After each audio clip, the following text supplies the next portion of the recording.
Good evening, everybody. Welcome to Tea Time Talks. Those of you that are joining us for the first time, it's a 30-minute discussion on beef production. Those of you who've seen it before, then you should know what's going on. This evening, I'm delighted that we've been joined by two farmers that will impart their knowledge on the subject this evening, which is we're looking at the female side of it, the importance of the cow, what traits do we need to look for, how do we know when we've hit success, and what sort of returns we should be expecting from the females. So we'll go on to the farmers in just a bit, but first up, my name is Seth Wareing. I'm the business manager here at the Stabiliser Cattle Company. And I'm joined by two of my colleagues. I've got Katie, she's up in East Yorkshire as well. Give us a wave, Katie. Anybody that's got any sales or wants to discuss anything, then Katie's the person to speak to. Also pleased that Stephen can join us this evening. And before we kick off with introducing the farmers, Stephen, would you like to say anything tonight? Yes, thank you, Seth. Yes, well, welcome everybody. And I must say I've been very impressed with this series of Tea Time Talks. It's amazing what you can pack into half an hour while we've still got your good attention spans. And I'm sure this evening is going to be no exception. Looking forward to hearing what Matt and Robin have got to say. And it's always good hearing from leading experts in the field. So with no further ado, Seth, I'll leave you to carry on and get the show moving. Wonderful. Thank you very much. So this evening, there will be questions. So if anybody's got any questions, would like any clarity on anything that we're saying, then please stick those in the question and answer section. There is either going to be down the bottom or they're going to be up on the sides. So as we're going along, if anybody wants to get anything answered, then please stick them there. Now, let's kick things off. We've only got 30 minutes. We will be finished at 8:30. So let's first off let the two farmers introduce themselves. Matt, would you like to do a brief introduction on who you are? Okay, yeah, thanks, Seth. Yeah, hi, I'm Matthew Cooke, farming here at the Great Avercombe herd in just outside South Moulton, North Devon. We run 240 acres and we currently have 115 cows. And we are in the process of growing the herd to 150. I run the farm myself, and I have one employee, which is a trainee. He's 17. He's very good, very focused. He does 1 day a week at the college, local college. So that's sort of where we're on that front. We did have South Devons. We started about 13 years ago, South Devons. And they're okay. They're okay cows.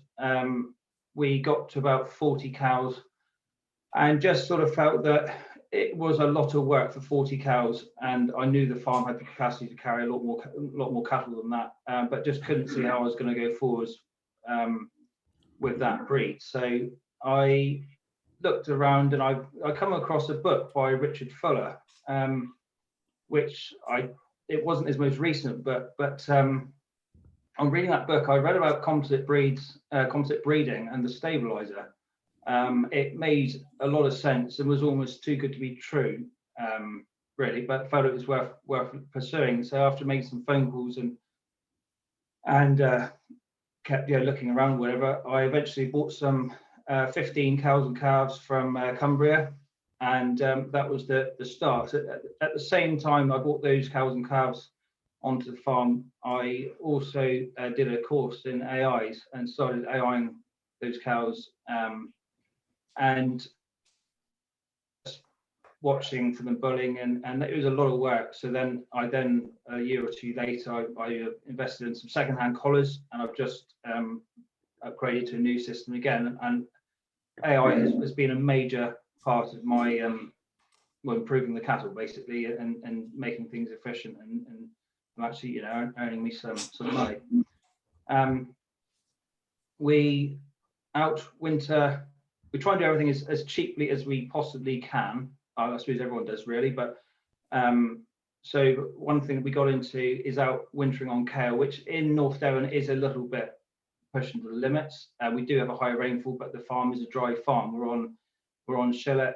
We've got some good soil here, and it does work. But you've got to have the housing as well. You've got to be ready to bring them in if need be.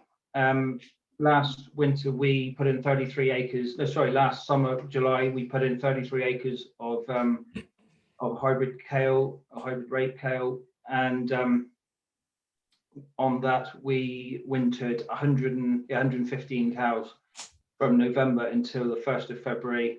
And we also at the same time had all the young stock, which is about, again, 110ish, whatever, heifers and steers out as well between January and March. Obviously, with the year with the straw like it's been, that was very welcome. We start calving early February, and I keep questioning whether should we be calving later, but we're sort of fairly happy. We like the fact that when we get to the weaning, we got some really strong cows, which I know are strong enough to stick with outdoor living. The live weight gains of those calves isn't tremendous during the winter, but you wouldn't expect it to be. It's sort of about the 0.5-ish of kilo a day, but their compensated growth since we turned them out end of March has been tremendous. We're seeing sort of 1.2, like 1.6 kilos a day, so they're cooking along quite nicely. Last year we were killing steers off of grass, similar sort of system, to what we're doing right at the minute, and we're killing steers off grass at 17 months old. They had never seen an ounce of barley in their lives, and they're coming about 340 kilos dead weight, grading R3H, R4L. We also at that time we also, well, the store market actually happened to be better than the fat trade, so we sold only a small quantity fat. I think it's 10 were killed, and the rest were sold as stores, and we're quite happy with how they did. So yes, our sales come from the steers. We're just starting to get to a point now with selling bulls as well, and heifers. We've been selling heifers for a few years. We've been growing the herd, so we haven't had a lot of heifers to sell this year. Well, I think we're selling hardly any heifers this year because obviously of our expansion of the herd. But when we pick heifers, we always, our most important trait that we look for above everything is docility. So the animal has got to be super quiet, and if it's not super quiet, we're not interested. And likewise, if it's not what we call an animal which is sensibly quiet, we won't sell it. We'll kill it. It's we don't want them to be bred from. But by doing that, and we've done that ever since, even when I had the South Devons, we've been doing that. So our herd is very quiet, and therefore that's enabled us to be able to AI the cows outdoors in the field. We don't bring them in to AI them. We've got obviously these teaser balls, our new system with these teaser balls now. So as we are alerted to a cow bulling, we take a pen to that cow in the middle of the field, coax it in with a bucket of barley, and serve the cow in the field, which minimises the stress. We can do about, it's not the fastest operation, but you could probably do 5 or 6 cows in an hour. But anyway, it's genetically it's brought our herd on a long way. So I think that's pretty much. Have I missed anything, Seth? Or No, I think it's a fantastic introduction. That you've touched on a lot of the points there, Matt, and I'm sure that we're going to revisit quite a lot of those points as we go through. But thank you very much. Now, from North Devon up to Scotland, Robin, would you like to introduce yourself, please? Yeah, thanks, Seth. We are based near Arbroath on the east coast of Scotland. We own 300 acres and rent some policy parks off a neighbouring estate. We are in a predominantly arable area. We have about 29 to 30 inches average rainfall. So most of our grass is in our arable rotation. We run 117 acres of grass this year, and we have 160 Stabiliser cows on that with their calves plus bull and heifers. That makes our silage for the winter also. We grow spring barley and winter barley. Winter barley is fed to the bulls. We keep the bulls entire and finish them at 12 to 14 months. We're putting bulls away just now. They are, the last one's averaged 360 odds. And there are 2Rs and all the rest were U3s and 4s. So yeah, the bulls do away well. Yeah, that's the basics. Fantastic. That's great. Thank you, Robin. Right. So look, let's get into this. We've now only got about 15 minutes, but what sort of things do we look for? Now, obviously, both of you guys have been running cows for a number of years, and we all expect a cow to do a certain number of jobs.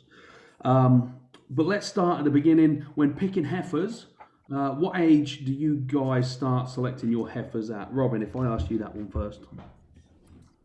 The heifers, I keep a good eye on them before weaning time, and I'll have a fair idea of what heifers I'm going to be keeping myself before weaning time.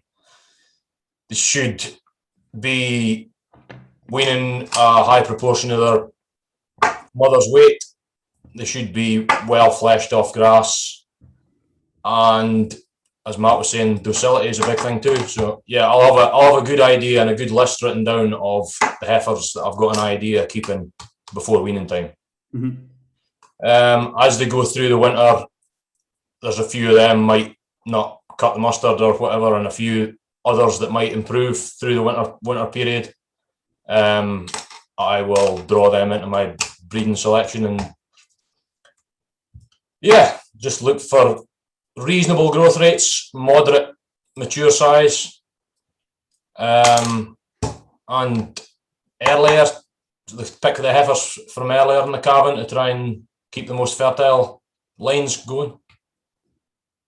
And what age are you bulling your heifers, Robin? Everything's bulled at 15 months, 14, 15 months. We've been doing that for 16, 17 years now. Never had an issue, and I certainly wouldn't go back to what we were doing previously. Yeah, absolutely. Are there any weights or targets that you're looking for by the time they get to bulling on your farm, Robin?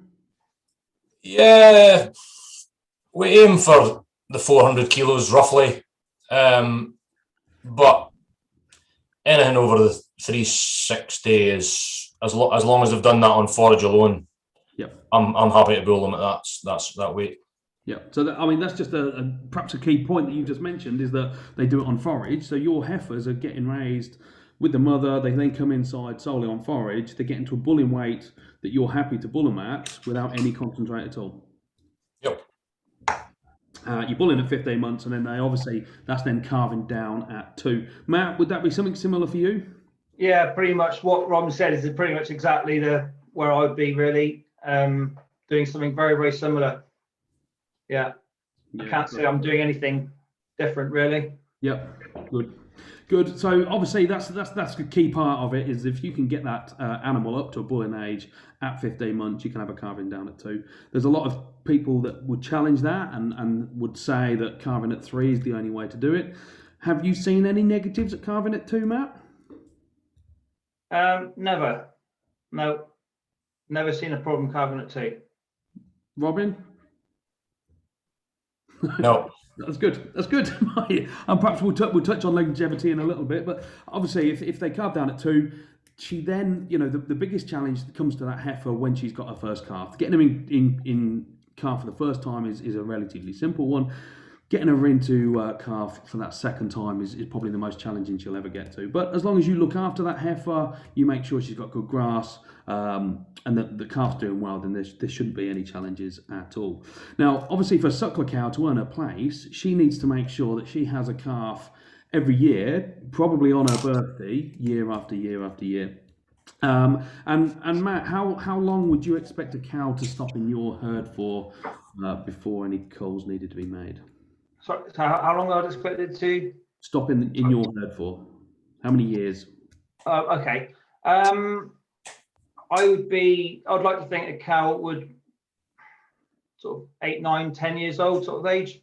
but it's really, I'm more looking at if it's a cow which is producing really good heifer. We've got some cows who they just keep producing heifer calves all the time, or whatever they're producing, and they're doing a good job of it. I would rather keep that cow for a few more years, knowing genetically I'm still getting a really good cow out of her, than she gets to the age of 10 and say, right, that's it, your job's done now.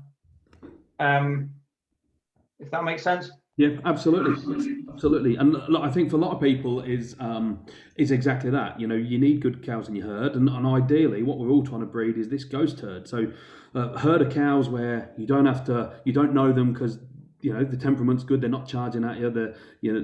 You don't have to pick their feet up. You don't have to help a calf suckle because they've got massive bags on them. And if you can have that, those cows that get in calf those first times, you don't even see them. So a whole herd of ghost cows is where the profitability is. Now, when we're looking at calving, what are some of the benefits that you're seeing by having stabiliser cows in and around that calving period, Robin? They calve easier than anything we've ever had in the past. Calf vigour is the biggest thing. We helped one calf suckle this year. Calving's almost finished this year, and we'll help one calf suckle out of the 150. The rest just got on with it themselves. We didn't help a heifer calve this year at all. We had 34 heifers or something. We didn't help any of them. Cows, we had a couple backwards. That we helped them. Barring that, it's revolutionised what we do. At calving time, used to be you had to be there all the time to calve every one, but no. So you sleep soundly during calving period, Robin? Should do, but yeah. I mean, is there a time where you have to get up in the night and go and check them? Yeah, we've got we actually applied for this grant, and we've got calving cameras now, so I don't even need to get out of bed. Good. And Matt, similar sort of things with you? Yeah, very similar. Yeah, I think this year, up until we turned them out, and about 2 weeks later, we had some very cold nights, and we lost two to pneumonia, which is a real pain, young ones. But up until those two went, we were, I think, 101%. I think was where we were. It's like Robin said. Yeah, you get the odd backwards one. I had a set of twins this year where they were a bit tangled up, but other than that, no. And yes, I do sleep soundly. I got a camera, but I sort of wonder why I've even got it because I don't really use it.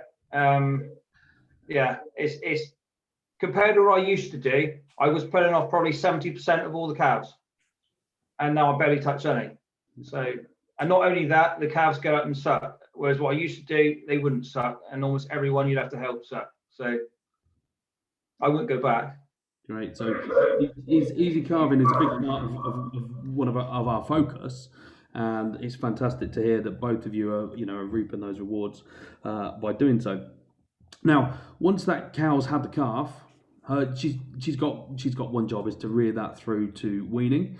But while she's doing that, she's also got to get herself back in calf for the next time.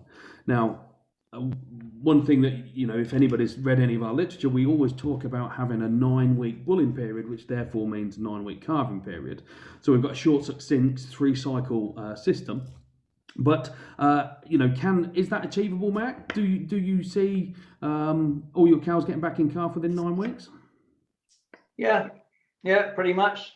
There's always obviously one or two that don't, but that doesn't matter because we've got plenty of heifers coming through, and I'm only talking one or two. So, and of course, with those one or two that don't make it, what happens to them? They get culled out. They get culled. So as in that when at that point when we wean those calves that same year, they get culled out at that point in time. Yeah. So there's no second chances in your herd, Matt. No. Robin? Yeah, we'd be much the same. We had an injured bull last year, so our calving's going to be more like 11 weeks this year because we had to put in a speaker. But yeah, generally we aim for 9 to 10 weeks and keep it around there and cull pretty hard. Yeah. Yeah, absolutely. And so, look, one thing I just want to touch on, Matt, that you did mention a couple of times when you in your introduction was the AI. Now, you've been AIing for a number of years. Do you give every cow one shot of AI, or how does it work? Excuse me. So, yeah, obviously, when we're alerted to a cow bullying, yes, we'll go out that morning, that evening, whatever time the timing is, and we'll give it one shot, then one straw semen, and we won't give it another one. We quite often, our general thing is we serve for 1 month, so the majority of the group, bearing we're not AIing the entire herd, it's only half the herd, so it's, you know, normally it's like 50, 60, or this year it's like 70, yeah, we'll only serve them for about a month, and most of them will only get one service, and then the super comes in, but the super doesn't get that many of them. I was going to say, do you know what your percentage is, Matt? We're probably on the one serving, we're probably about 60 to 65 percent maybe. And that's across heifers and cows? No, just cows. Just cows, so no heifers in that. No heifers in there, no.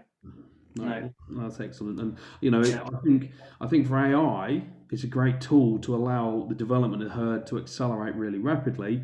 For beef, I know it's always been a challenge, but you know, I'm sure that if anybody wants to see any more, we can get down and get a video of Matt when he's AI in the summer, and we'll see some. Now, just on that one, we've just had a question pop up. Matt, have you ever synced any AI?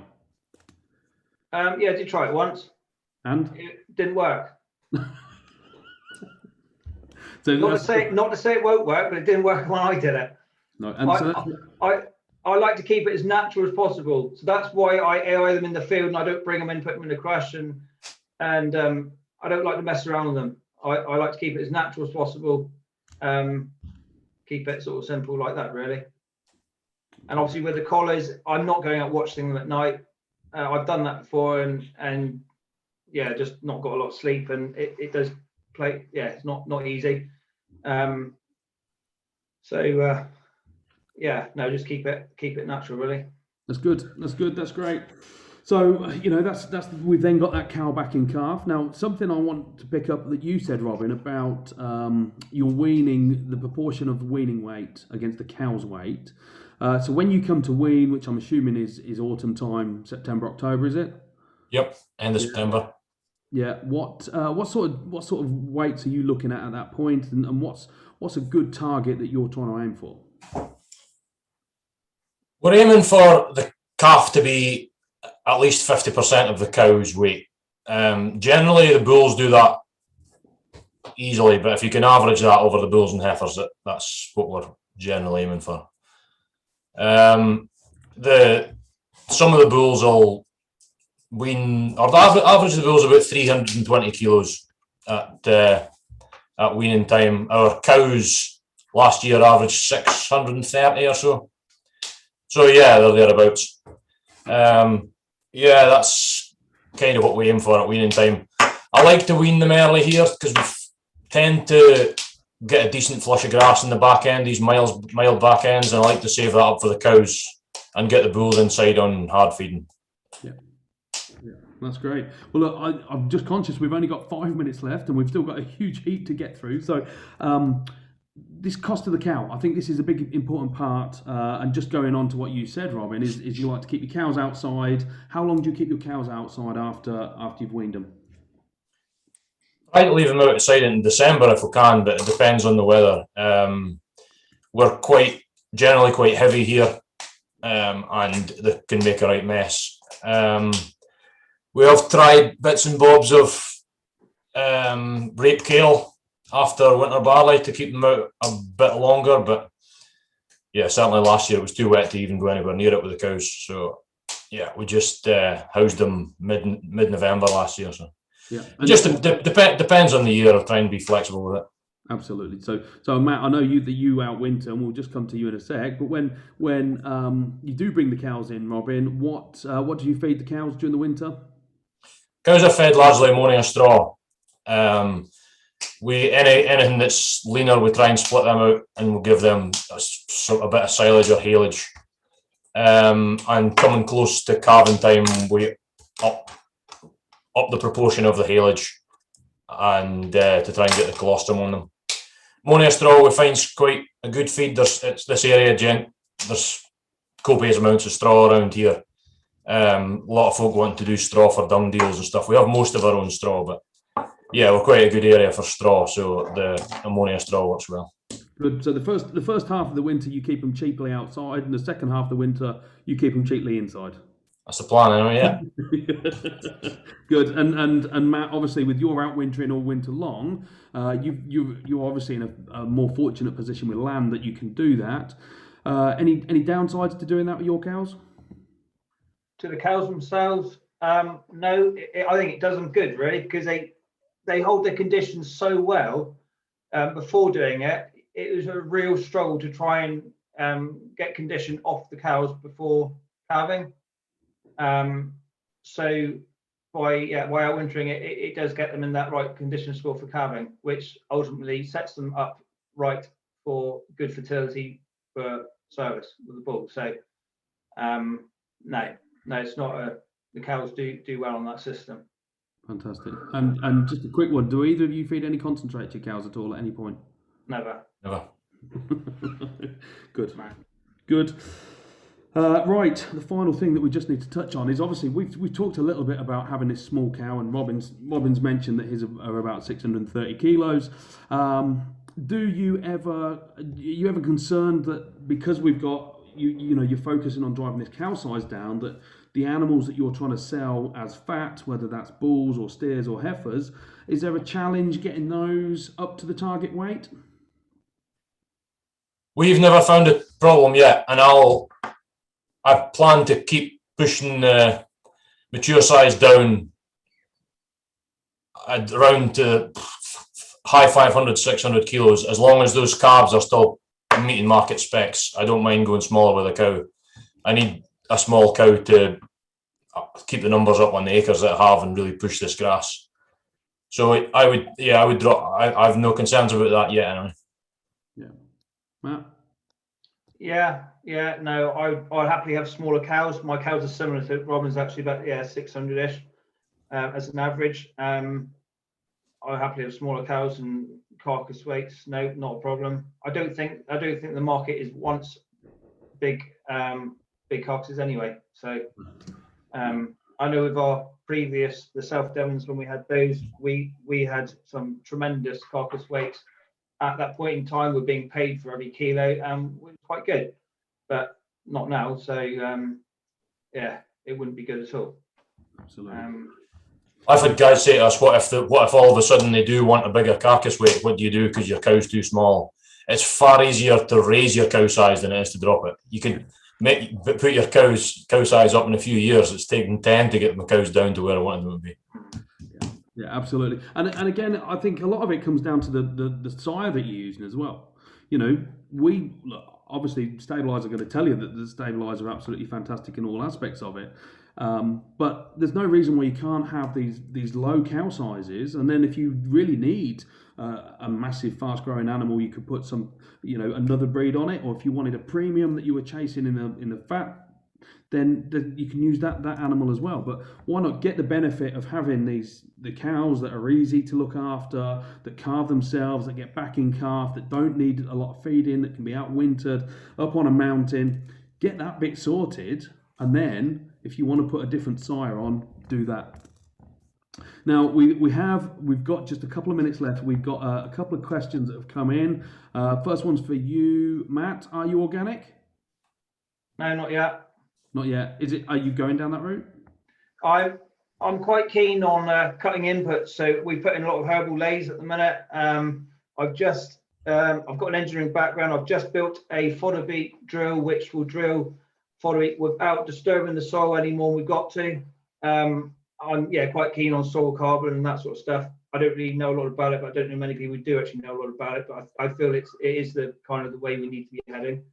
I'd quite like to be organic, I suppose, but there's a lot to learn, but I'm not there yet. No.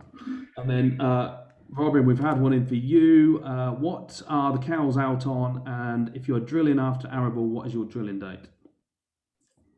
Drilling date, well, generally third week in July, we're we are cutting our winter barley, and we'll stitch in just with an ironbark harrow. We stitch in rape kale after that.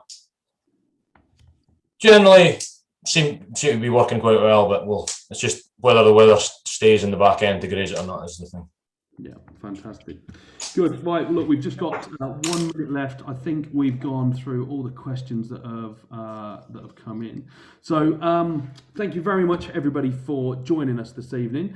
Matt, have you got any final words on choice of cows? Choice of cows, Stabiliser cow. Good. Robin, any final words from you on cows? Yeah, stay safe, stay Stabiliser. That's great. That's great. That's wonderful. Look, thank you, Matt. Thank you, Robin, for joining us. Thank everyone that's joined this evening. This is going to be recorded. This has been recorded and will be going live. We'll put this on the internet. It's also on Facebook. So if anybody's joined halfway through and wanted to catch up the first half, then Facebook is the place to go to. Anybody wants any more information on what we've discussed this evening, then please head over to stabiliser.co.uk. All of the information we've discussed is on there. We've got lots of cattle for sale at the moment. If you want bulls, if you want females, we've got maiden heifers, we've got cows and calves. Head over there, and that is the place to find everything. Anybody wants to drop us a line, pick the phone up. And if anybody wants to catch up with Matt or Robin, please get in touch and we will put you in touch with those guys as well. But thank you very much, everybody, this evening. We look forward to joining you on the next one, and we'll catch up with everybody soon. Stay safe, stay Stabiliser. Good, see ya. Yeah, Thank you.